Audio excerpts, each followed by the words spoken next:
African youth have a thirst to move forward, a hunger for learning, but a lack of formal educational opportunities.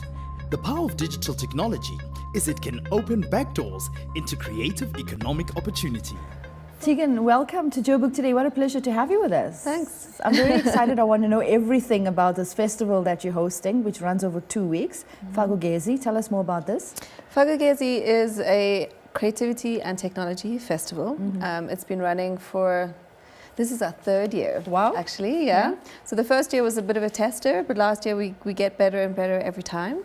And Fak'ugesi basically tries to bring technology to people in a creative, playful, accessible way.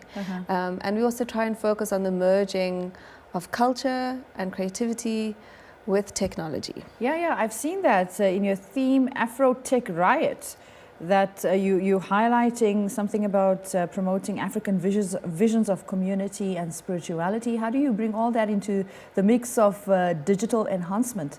So basically, the idea that we all have phones in our hands. We either have a phone or some kind of technology somewhere with us all the time. And there's really not enough interrogation of how culture is influenced by technology and how culture influences technology. And what we want to do is ask lots of questions about African and South African cultures and how those are really, really important when reflected in technology. Not only in terms of what African cultures offer technology, but also what we can then do with technologies to improve culture and to make them our own. Sounds mind-blowing. It's fascinating. It's pretty fun, yeah. It's challenging. What can we expect if we have to attend? Who is it open to anyone? It's open to everybody, absolutely everybody. And if you're interested in making and playing and learning, it's definitely for you, yeah.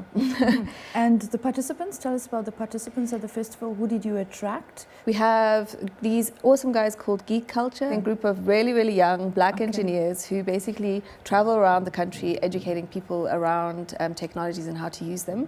So they're coming in, they're working with us. They're working with a group called the Maker Library Network, which is basically an international network of people who make things. So everything from technology making to ceramics to lino cuts, all kinds of things like that. So they're bringing those two worlds together in that way.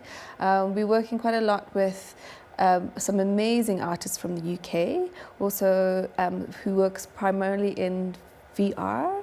Which is quite exciting. So VR is a very new and exciting space. So they'll be doing workshops and also showing us their VR work.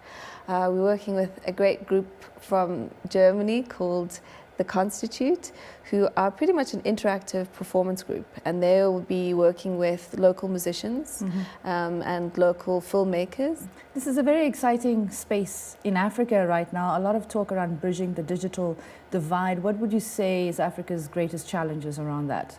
I'd say the biggest challenge right now is policy. So there's a lot of miscommunication between government and corporate spaces, and I think there's a lot to be done there. And if government can actually acknowledge the role that South Africans and Africans have to play in that space, then we'd be winning.